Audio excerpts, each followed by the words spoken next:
Então, ok.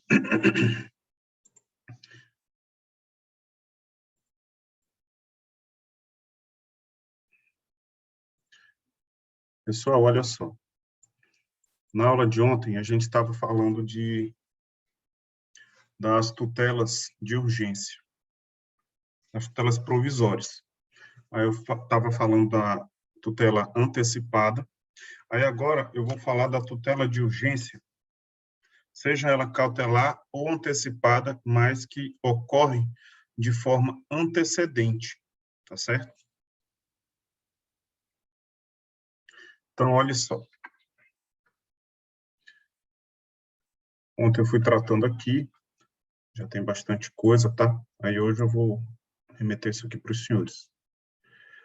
Aí eu falei das características, a gente saiu abordando isso aqui, deixa eu fazer aqui um apanhado muito rápido. Então, a gente falou da tutela provisória, que é o gênero, diz que tem as definitivas, que vem com a sentença de mérito, a sentença final, e com isso a gente tem as provisórias, que pode ser de urgência ou de evidência, sendo que a de urgência se divide em cautelar e antecipada, e a cautelar e a antecipada pode ser tanto antecedente quanto incidental, ok? Aí eu falei também que a cautelar ela tem natureza preventiva, a gente assegura, a gente resguarda um bem da vida, e a antecipada ela tem essa índole satisfativa, que significa que eu estou adiantando o que eu pretendo lá no fim com a sentença final, tá certo? Aí eu falei da dificuldade do magistrado, porque, via de regra, ele tem que visualizar isso daí para aqui, que ele tem que sopesar os efeitos e o alcance da decisão, com relação aqui ao parágrafo 3º do artigo 300, que não será concedida quando houver perigo de irreversibilidade, de tal modo que não é uma regra absoluta e ele tem que sopesar os direitos que estão em jogo, beleza? Aí vamos lá, agora aqui no nosso tema de hoje. E eu vou deixar adiantado aqui para os senhores, que vai chegar o horário, pode ser que eu avance no horário, mas quem precisar se retirar, se retira, não tem problema, que vai ter prova, né? Aí, mas eu peço aos senhores que os senhores que forem saindo, deem uma olhada lá depois na aulinha no YouTube. Tá ok, pessoal? Então, vamos continuando. E a gente começa, então, aqui. 303. O 303, ele traz aqui o formato de procedimento. E o que é que fala? Inicialmente, a gente vai falar do pedido que é antecedente. Então, o que é que diz o 303? Vou aumentar aqui, para ficar bacana. Olhem só. Nos casos em que a urgência for contemporânea à propositura da ação, a petição inicial pode limitar-se ao requerimento de tutela antecipada. Ou seja, se é contemporânea, está acontecendo naquele período, a urgência que eu estou precisando, então eu posso protocolar um pedido apenas com aquela solicitação de tutela antecipada, tá certo? Que acaba que vai ter uma índole ali preparatória, tá certo? Do pedido que eu vou protocolar, o pedido principal que eu vou protocolar mais na frente. Então, olha, qual é esse formato? Já que é tão urgente, o meu pedido ele vai limitar-se, eu vou deixar vermelho, ao requerimento de tutela antecipada e à indicação do pedido de tutela final. Então, eu estou dizendo que eu estou querendo agora e informando o que é que eu vou pedir lá no fim. Então, eu vou ser bastante econômico, mas eu tenho que fundamentar aqui no qual é a minha urgência e por que eu estou precisando dessa tutela nesse momento. Tão inicial assim, que antecede a ação. Então, eu vou expor a lide, o direito que se busca realizar e o perigo de dano ou do risco ao resultado útil do processo, tá certo? Então, diante dessa urgência, eu vou ter que inserir naquele pedido, que vai ser um pedido bem econômico, uma petição inicial muito econômica, só que ela vai ter que atender a exposição da lide, o direito que se busca, e eu vou ter que bater na tecla do perigo de dano ou do risco ao resultado útil do processo. Vejam aqui que é um ou. Então, aqui ele descreve 4 requisitos, só que a gente precisa demonstrar 3, que é o quê? Eu vou expor os fatos, eu vou expor o direito, que é a causa de pedir próxima e remota, né? Lembrando lá do começo, e, a depender do caso, eu vou expor o perigo de dano, que é o periculum in mora, tanto um quanto o outro está dentro do conceito de periculum in mora, que é o perigo da demora, mas de um lado pode gerar dano, ou de outro vai causar risco ao resultado útil do processo. Ok, pessoal? Então, ele pode ser apenas um requerimento de tutela antecipada. Aí, depois, eu vou ter que protocolar a petição principal. Então, olha aí, isso é o 303. Daí, tem o parágrafo 1º e fala o seguinte, deixa eu ver, tem gente para entrar. Concedida, então, uma vez concedida, aí surgem, então, certas obrigações que tem um prazo, o relógio começa a contar, tá certo? Então, olha, o autor, melhor dizendo, deverá editar a petição inicial com a complementação de sua argumentação, juntada de novos documentos e a confirmação do pedido de tutela final em 15 dias ou em outro prazo maior que o juiz fixar. Ou seja, ali eu só estou adiantando meu pedido final no começo. Só que depois de concedida, então aí sim eu vou aditar, aí agora eu vou organizar ela e transformar na petição inicial efetiva que eu estou querendo. Então, com a complementação da argumentação, aí eu vou expor melhor os fatos, vou explicar melhor, já que cessou a urgência, né, que está concedida a tutela, e vou argumentar, então junto os documentos que ali eu já tenho conseguido reunir, aí eu confirmo, eu ratifico aquele pedido que eu tinha apenas aqui indicado ao juiz. Aí agora eu vou efetivamente pedir ao juiz para que, enquanto está se mantendo, né, a tutela, o processo está correndo, para que lá no fim, eventualmente, o juiz julgue procedente a minha pretensão e confirme a liminar que ele concedeu antes mesmo de eu propor essa ação. Tá bom? De propor a ação propriamente dita, porque aqui é só um requerimento de tutela, beleza? Aí, olha só. Então, beleza. E tudo isso ele fez sem o réu, ele diferiu, então ele jogou lá para frente o contraditório. O réu nem tinha se manifestado. Ele só soube mesmo que tinha uma liminar que ele tinha que cumprir, que o juiz concedeu isso daí, a antecipação da tutela.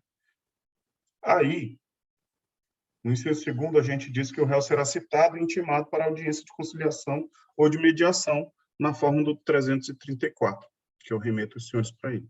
E não havendo autocomposição, prazo para contestar será contado na forma do 335, que eu também remeto os senhores. Então, não tendo aditamento, o processo será extinto sem resolução de mérito. Então, olha aí, o autor, ele pediu e o juiz deu, então aí surge essa obrigação para ele. Então, já que o juiz já concedeu algo para ele antecipatório, cumpre a ele, dentro do prazo, organizar a petição. Se ele não fizer, se ele não aditar e complementar, a providência que o magistrado vai tomar é de extinguir o processo sem resolução de mérito. Significa que o juiz não vai se debruçar sobre o pedido do autor e ainda vai revogar a liminar. Tendo revogado, aí volta porque eu falei com os senhores na aula passada, que vai ter responsabilização objetiva e ele vai se obrigar a indenizar o réu pelos eventuais danos causados. Tá certo? Daí o aditamento, parágrafo 3º, a que se refere o inciso 1º do parágrafo 1º, dá-se-á nos mesmos autos, sem incidência de novas custas processuais, ou seja, ele vai aditar ali mesmo, aquele processo que já foi distribuído, já foi apreciado por um juiz, então lá ele vai organizar. Então, via de regra, quando protocola esses pedidos, em tese, a regra é fazer o pagamento. tá certo? De custas processuais, esse tipo de coisa. E quando ele vai aditar o pedido inicial, não precisa novas custas, tá certo? Então, já vai direto. Já uma vez pago, não precisa pagar de novo. Daí, na petição inicial, nesse requerimento, né, inicial de tutela, ele vai indicar o valor da causa, que deve levar em consideração o pedido de tutela final. Qual é a obrigação, qual é assim, a finalidade do valor da causa? O valor da causa, a gente tem que ter, até para mensurar o que a gente está pedindo, que geralmente tem como aferir o valor, e serve também para indicar, quando o juiz for apreciar a causa, com relação às custas do processo, com relação aos honorários do advogado, que é para o magistrado aquilatar, para ele aferir qual é o trabalho que o advogado está tendo naquele processo, entendeu? Até para ele ser condenado nos honorários.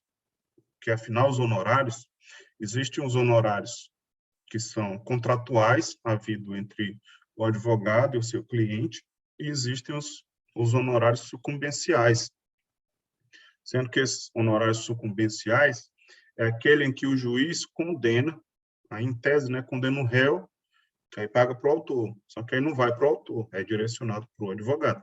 Então, o advogado, quando atua numa causa, ele recebe do seu cliente e, a depender do resultado do processo, ele recebe da condenação na sentença. Aí que isso a gente denomina de sucumbência, tá? Que é tendo perdido. Aí pode ser sucumbência unilateral ou recíproca. Ok? Vamos seguindo. Aí o autor vai indicar se pretende valer-se do benefício do caput, que é o caput, que é apenas requerer a tutela antecipada e não protocolar o pedido inteiro. Aí tem que informar isso aí também.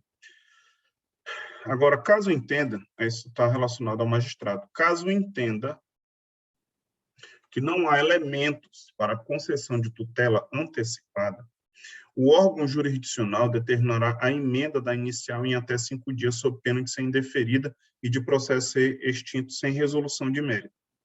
Ou seja, então, eu faço um pedido para o juiz ali, super urgente, só que aí o magistrado vai apreciar e ele entende que não tem elemento para ele poder dar uma liminar, que é uma coisa assim, embora seja precária, mas é uma coisa firme, é uma coisa grave, que importante, melhor dizendo, é uma coisa muito importante. Então, o autor, quando for pedir, ele precisa já munir o magistrado de elementos suficientes que autorizem ele a dar uma liminar favorável ao autor. Pode ser que isso não aconteça.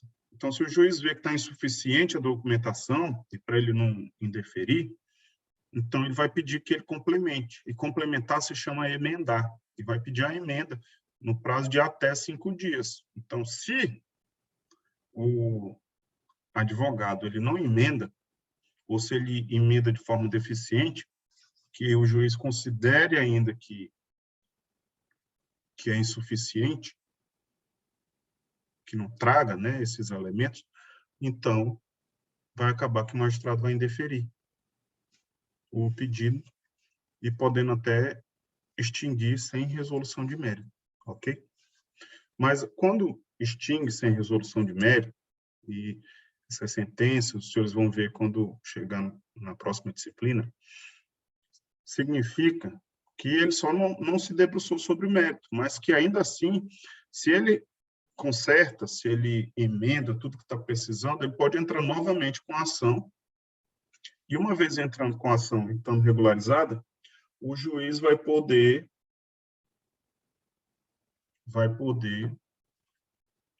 finalmente apreciar de verdade, ok? Agora, olhem aqui no 304, um instituto novo e muito, muito interessante, muito curioso, tá certo? O que é que fala? É da estabilidade das decisões. O que vem a ser isso? O artigo 304, ele fala o seguinte: então, a tutela antecipada concedida nos termos do artigo 303, que é esse que eu acabei de falar com os senhores, que é uma tutela concedida em caráter antecedente, seja ela de urgência, ou melhor, seja ela cautelar ou antecipada, mas concedida em caráter antecedente, ela vai se tornar estável se da decisão que a conceder não for interposto o respectivo recurso. O que isso quer dizer? Significa que uma vez que o autor pede ao réu, ou melhor, pede ao juiz, e o juiz concede, então o réu vai ser citado para se defender, tá certo? Agora, se o réu não recorre na concessão dessa decisão, o efeito disso é que essa decisão concessiva e que adianta o pedido, deixa eu voltar aqui.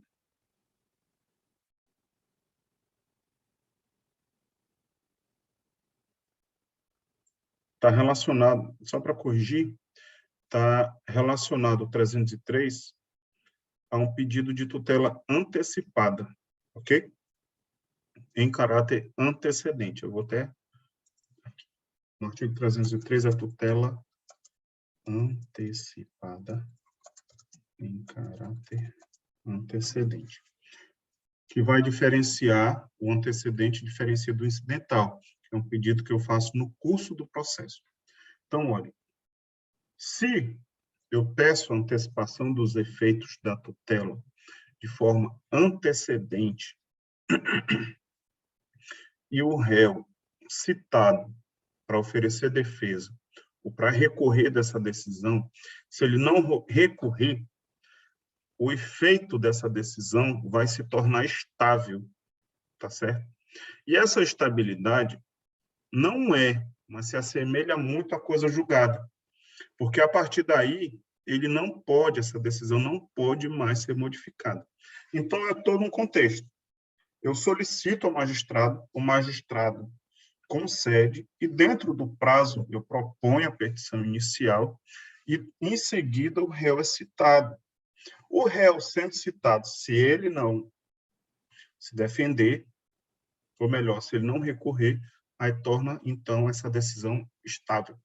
Então, ela fica... A gente tem o que chama de estabilidade da tutela. Então, vejam que, para até chegar a esse momento, é necessário que haja a contribuição. De um lado, tem que ter a atuação proativa do autor e uma atuação, ou melhor, uma inação por parte do réu.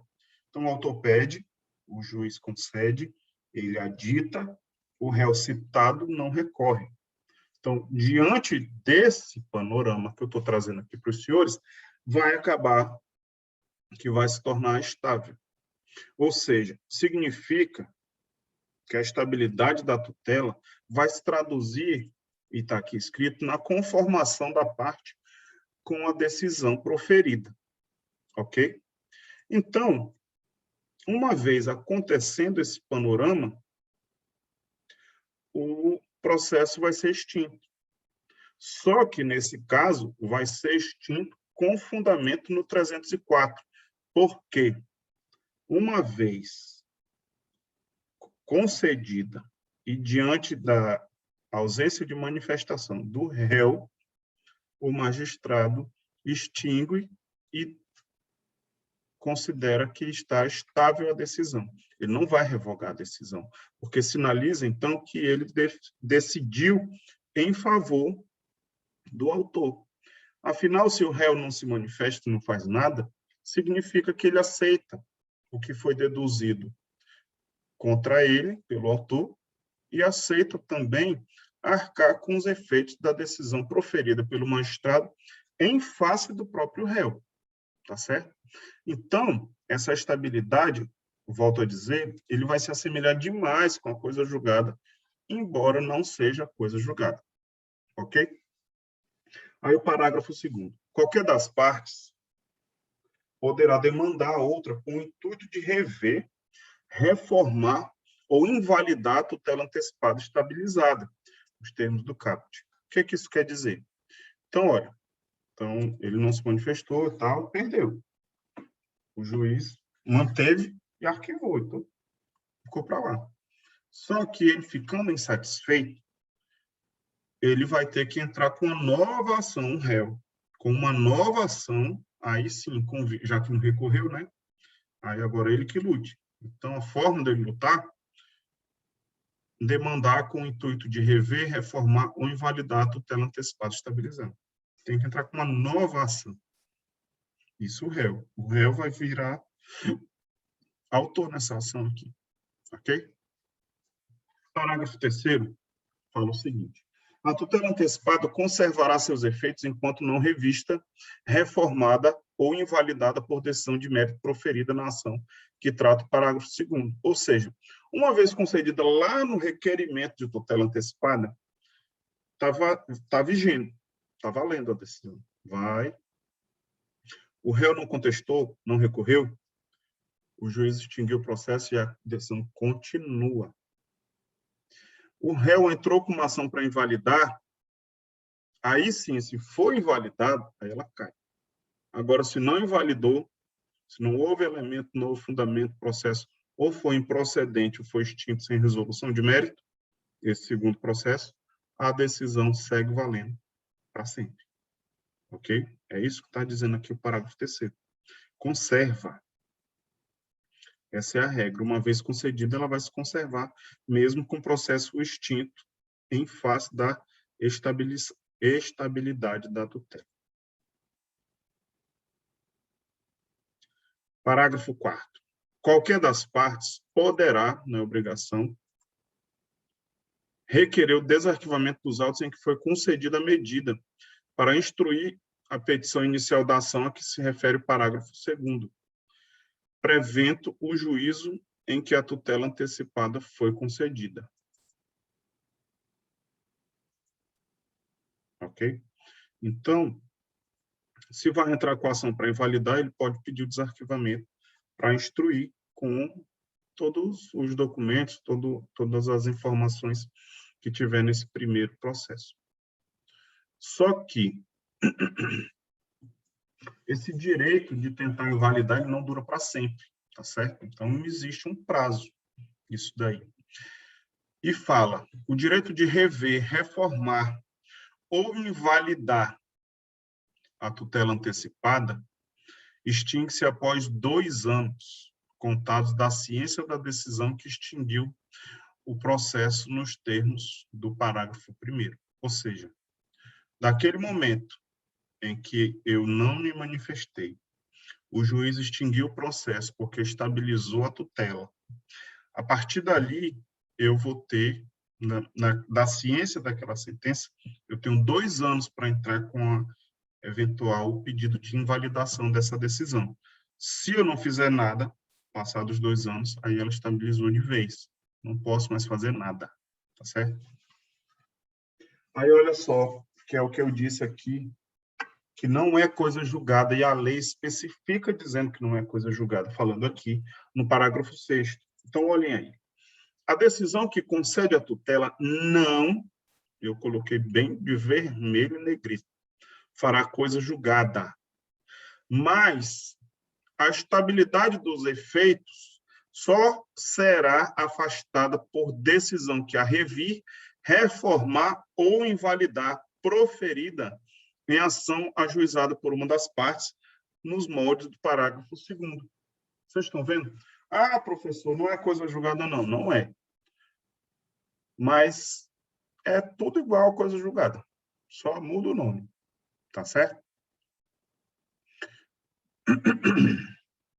Só muda o nome. Tanto é que existe uma ação para você invalidar a coisa julgada, que é chamada ação rescisória.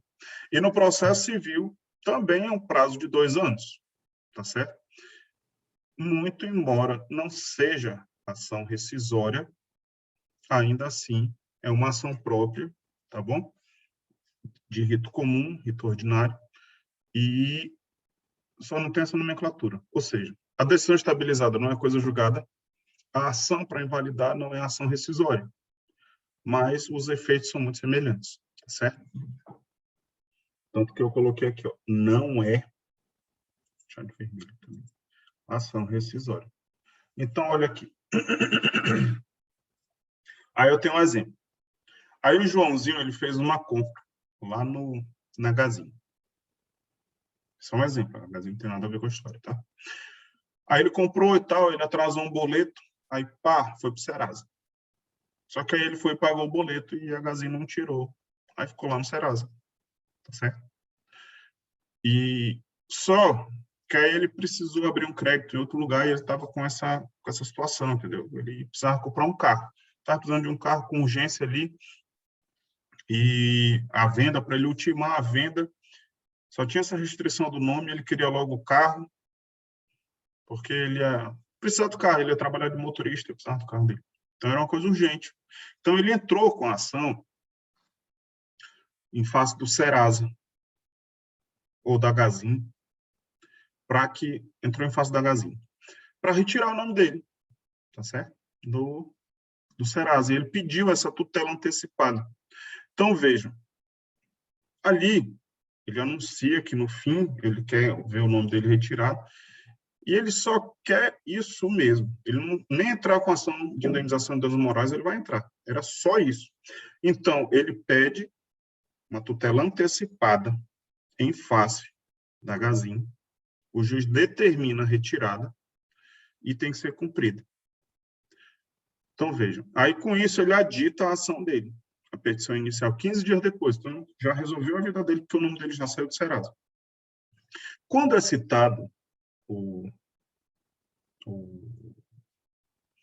a Gazin, não, era só isso, larga. Daí ela não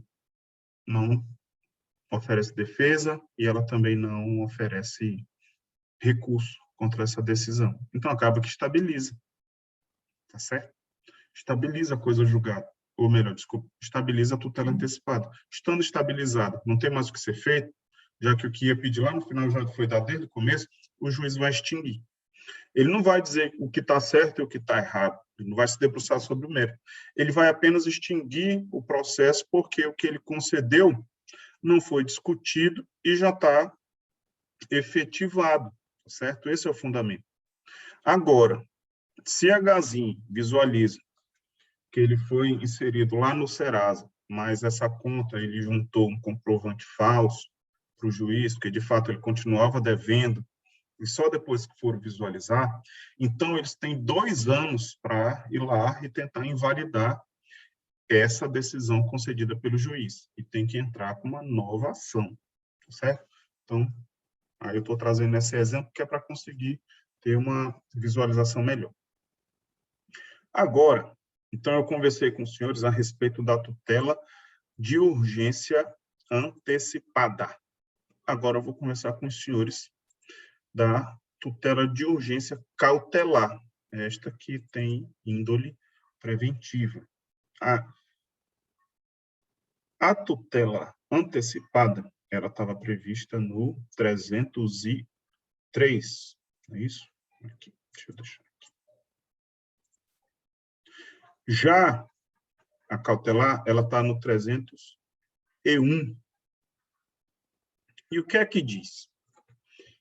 A tutela de urgência de natureza cautelar, então ela é cautelar, ela é assecuratória, pode ser efetivada mediante arresto, sequestro, arrolamento de bens, registro de protesto contra alienação de bem e qualquer outra medida idônea para asseguração de direito.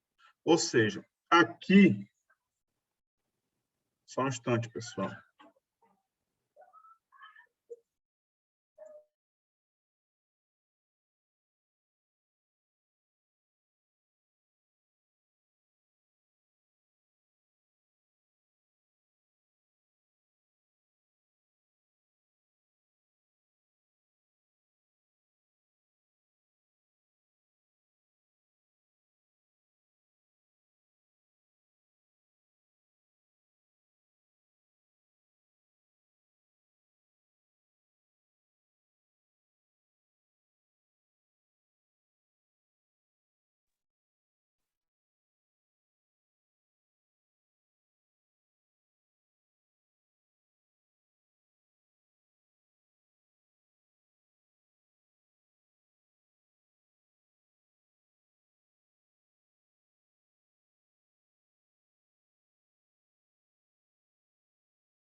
Oi, pessoal, voltei.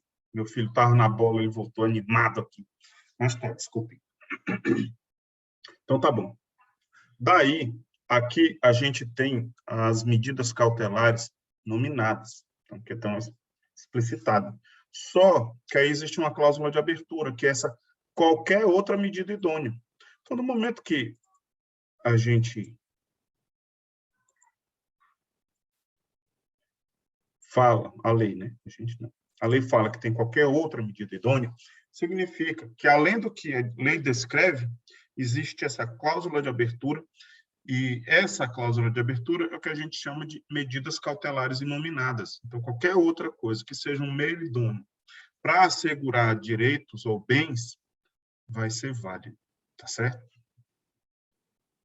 Com isso, a gente tem que essas cautelares inominadas e esse rol de medidas cautelares é apenas exemplificativo.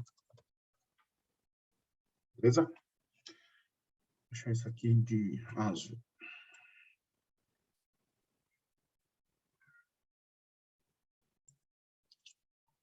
O 305. Então, já o 305, ele traz o formato de como, tá? Na tutela cautelar, eu estava explicando com os senhores a tutela antecipada. A tutela cautelar em caráter antecedente, ou seja, ela é assecuratória. Negrito e maiúsculo.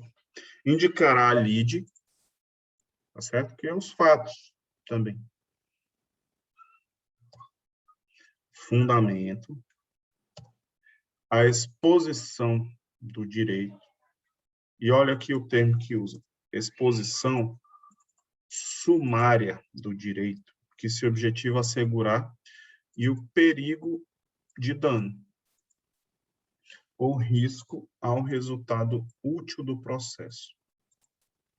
Deixa eu ver uma coisa.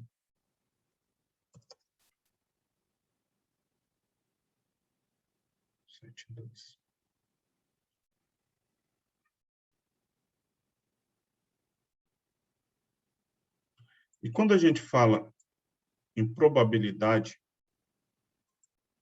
tá certo? Desculpe.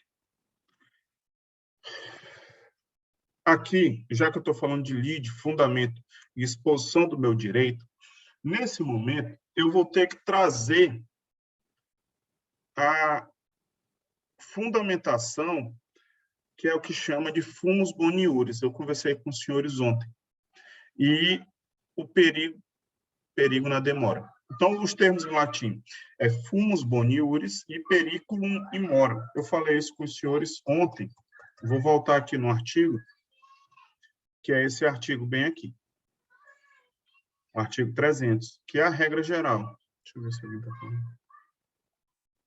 Aí, olha. Deixa eu diminuir.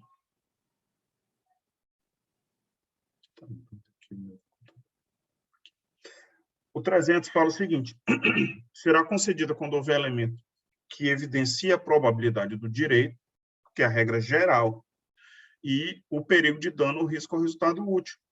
Então, para todos, eu vou ter sempre que fundamentar isso daí. Só que o formato do 304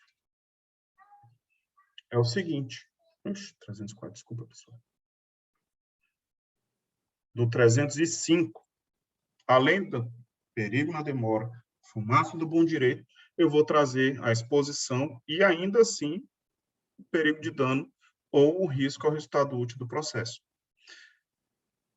Ou seja, eu vou explicitar ao magistrado por que eu estou querendo que ele me conceda uma medida assecuratória. Daí, olha, caso entenda que o pedido a que se refere o caput tem natureza antecipada, o juiz observará o disposto no artigo 303. Então, olha que curioso. Eu posso me confundir e, ao invés de pedir uma tutela antecipada, eu acabar errando e pedir uma tutela cautelar. Só que o magistrado ele pode receber um pelo outro. E esse, também conversei ontem com os senhores, chama princípio da fungibilidade, que é essa possibilidade do magistrado receber uma demanda, um pedido, no lugar do outro, tá certo? Porque a parte cometeu esse erro aí. Afinal de contas, a gente está tratando tudo de gêneros e espécies semelhantes, de espécies de um mesmo gênero, tá bem? Só que aí, se ele visualizar que é uma tutela antecipada, tem um formato diferente. Tanto que na tutela antecipada, eu volto a dizer, cabe aquela estabilização. Aí o juiz ele vai aplicar esse rito e informar o autor que está requerendo que ele está adotando esse rito. Aí, prosseguindo, o réu será citado para, em 5 dias, contestar o pedido e indicar as provas que pretende produzir. Então, ele é citado. E, não sendo contestado, os fatos alegados pelo autor presumir-se-ão aceitos pelo réu como ocorridos, caso em que o juiz decidirá dentro de 5 dias. Então, isso aqui, a gente tem, pessoal, um instituto da revelia, que é o quê? A pessoa, ficando silente, sinaliza que ela está aceitando os fatos deduzidos pelo autor, ok? Só que, com isso, o réu ele está se tornando revel apenas com relação ao pedido cautelar deduzido pelo autor. Não significa que ele está sendo revel como um todo para aquela ação principal que está prestes a ser deduzida, tá certo? E dentro da esfera do pedido cautelar, existe um prazo diferente. Quando a gente viu na antecipada, tem 15 dias para aditar o pedido com o pedido principal. Aqui tem outro formato, tá? Dentro da esfera da cautelar. E isso a gente visualiza no artigo 308, que fala o seguinte: efetivada a cautelar, ou seja, o juiz tendo deferido essa liminar, o pedido principal terá de ser formulado pelo autor no prazo de 30 dias, caso em que será apresentado nos mesmos autos em que deduzido o pedido de tutela cautelar, não dependendo do adiantamento de novas custas. Ou seja, eu peço para o magistrado uma tutela cautelar antecipada e, para eu pedir, via de regra, eu preciso pagar as custas do processo. Então, o juiz vai apreciar, vai deferir, ou não, mas a tendência, a gente está dentro de um parâmetro, de um contexto que ele defira. Depois disso daí, ele começa a correr um prazo de 30 dias, tá certo? E protocolado, ele não precisa repetir o pagamento de custas. Daí, olha, ainda assim, deixa eu ver se alguém está falando. Tá, até mais, seu Jair. O pedido principal pode ser formulado conjuntamente com o pedido de tutela cautelar, tá certo? Então, via de regra, eu posso pedir sozinho o cautelar, que é o mais urgente. Só que eu já posso fazer tudo de uma vez só, de tal modo que o pedido de cautela vai ser um título, vai ser um tópico, melhor dizendo, da petição inicial, que é o pedido principal, petição inicial valendo mesmo. A causa de pedir, que é a fundamentação, poderá ser aditada no momento da formulação do pedido principal. Apresentado o pedido principal, as partes serão intimadas para a audiência de conciliação ou de mediação na forma do artigo 334, por seus advogados ou pessoalmente, sem necessidade de nova citação. Afinal de contas, a citação, pessoal, é um ato solene pelo qual o réu é chamado ao processo para se defender. Então, da hora que eu peço cautelar, e sabendo que já aí o réu sendo citado, ele já está sabendo que tem um processo contra ele. Então, ele vai apenas aguardar que mais adiante vai vir um pedido principal, porque esse é o funcionamento do rito. De tal modo que não precisa mais um outro ato solene, porque é uma obrigação do réu, nesse momento, saber que depois de concedido a liminar, dentro de 30 dias vai ter um processo principal movido contra ele. Tá ok? Então, se não tiver essa autocomposição, aí começa o prazo para ele contestar e vai seguir o rito normal. Agora, o 309, ele narra aqui o fato de que cessa a eficácia da tutela concedida em caráter antecedente se. Aí a gente vai ter certas situações que vai fazer cessar essa decisão liminar concedida pelo magistrado. Só que, ó, é a tutela concedida em caráter antecedente. Então, essa tutela vai servir tanto para cautelar quanto para antecipada, tá certo? Então, se o autor não deduzir o pedido principal no prazo legal, que para um é 30, para outro é 15, cautelar é 30 e antecipado é 15, isso não foi efetivado dentro de 30 dias. Ou seja, se não cumprir, se não se efetivar, é cumprir, fazer valer a liminar dentro de 30 dias. E outra, se o juiz julgar improcedente o pedido principal formulado pelo autor ou extinguir o processo em resolução de mérito. Ou seja, se por algum motivo o autor der causa ao arquivamento do processo, ou se o magistrado, analisando o mérito do pedido, ele vê que o autor não tem razão no que ele está pedindo. Isso é improcedência. Então, se isso acontecer, automaticamente vai cair a eficácia da tutela, seja ela cautelar ou antecipada. Tudo bem? Agora,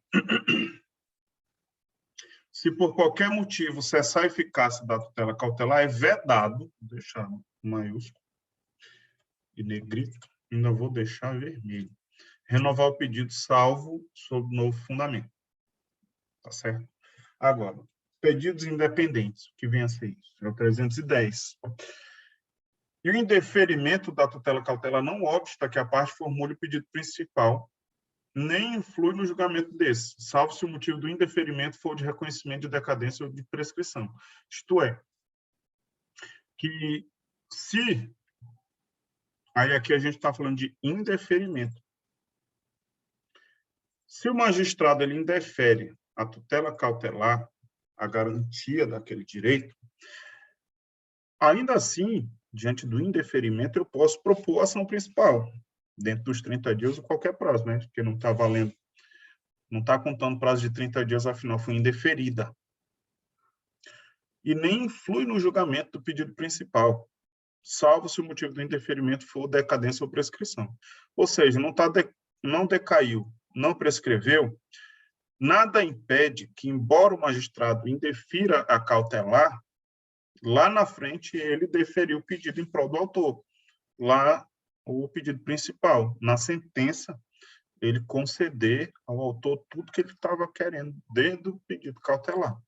Tá certo? Ou seja, o juiz indeferir uma liminar não é sinal, não é sinônimo de que ele vai extinguir o processo. Tá certo? De que não vai dar ganho de causa para o autor lá na frente. Tá certo? É isso que quer dizer o artigo 310. E para a gente chegar lá no fim da nossa aula, aí por isso que eu falei que eu ia me estender um pouco mais, aí eu deixo os senhores bem à vontade, mas eu remeto os senhores para o YouTube. É só justificar que eu estou indo além aqui na aula, porque teve esse desencontro das nossas informações, que ontem os senhores tinham me falado que não ia ter aula hoje, que não era para a gente ter esse nosso encontro, afinal ia ter 2 provas. Aí teve um vai de lá, vai de cá e... Enfim, estamos aqui dando aula. Mas eu vou encerrar o conteúdo, tá bom? E a gente chega ao último tópico das tutelas provisórias, que é a chamada tutela de evidência. Então, ela liga-se, está no 311 e seguintes, a robustez do direito afirmado, de tal modo que a evidência significa que é tão evidente, tão robusto o meu direito, que o juiz já pode conceder antecipadamente, antes de decidir o mérito. Tá certo? Então, aqui, na tutela de evidência, não tem uma relação com urgência. Não estou precisando daquilo emergencialmente, mas é uma coisa que eu tenho, está tão na cara que eu tenho aquele direito que o magistrado pode conceder para mim. tá certo? Desde que eu preencha certos requisitos, dentre os quais é o quê? Deixa aqui, vou colocar negrito. Independente de demonstração de perigo. Então, o 311 fala: a tutela de evidência será concedida independentemente da demonstração de perigo de dano ou de risco ao resultado útil do processo, quando, ou seja, não precisa o periculum in mora, quando ficar caracterizado o abuso do direito de defesa ou manifesto propósito protelatório da parte, ou seja, o caboclo está lá enrolando, está cozinhando o galo, está jogando o processo para adiante para que o magistrado não possa decidir. E exemplo disso, de toda decisão, a parte fica recorrendo. Já passou o tempo de discutir um fato, ele está discutindo uma matéria preclusa, pede provas inúteis, recursos protelatórios, ou ele fica pedindo vistas insistentes. Isso seria um abuso do direito de defesa. Já com propósito protelatório, seria ocultação para não comparecer a atos processuais, ocultar provas. Aí, com isso, ele fica atravancando o processo. Então, uma vez atravancando, o juiz, como forma, inclusive, de punir o réu que não está ajudando, ele pode conceder a tutela de evidência. Um outro inciso que é possível, que é cabível, são as alegações de fato poderem ser comprovadas apenas documentalmente e, ou seja, é uma matéria de direito, com prova documental, não precisa ouvir testemunho, se tem uma perícia já está juntada, já está tudo lá. E já houver tese firmada em julgamento de casos repetitivos ou súmula vinculante. Ou seja, os tribunais sobre aquela tese que o autor está apresentando já tem uma tese firmada. Já o STJ ou o STF já bateram o martelo em outros casos semelhantes. Então, não tem mais muito o que o magistrado cavucar nisso daí.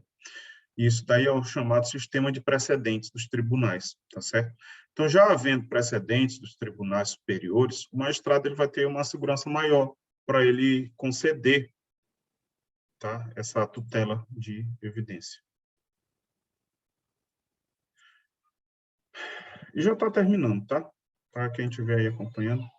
Então, se tratar de pedido repersecutório fundado em prova documental adequada ao contrato de depósito, caso em que será decretada a ordem de entrega do objeto custodiado. Contrato de depósito é de guarda. Então, eu entrego um bem para alguém guardar e no prazo aprazado, e na data aprazada, para ele me devolver, ele não me devolve. Então, eu entro com um pedido, peço a tutela de evidência e demonstro com documentação que ele está em poder do meu bem e a gente tem um contrato de depósito em que, naquela data, ele já teria que ter me entregue, que é mais ou menos isso aqui. Feito isso, o magistrado fica autorizado a conceder a tutela de evidência, mandando entregar o objeto, inclusive sob pena de cominação de multa, para essa pessoa que não entregar. E o inciso 5º, tá? A petição foi instruída com prova documental suficiente dos fatos constitutivos do direito do autor e que o réu não opõe prova capaz de gerar dúvida razoável. Ou seja, de um lado a gente tem uma alta evidência do direito do autor e de outro, o réu ele consegue sequer plantar a semente da dúvida no magistrado.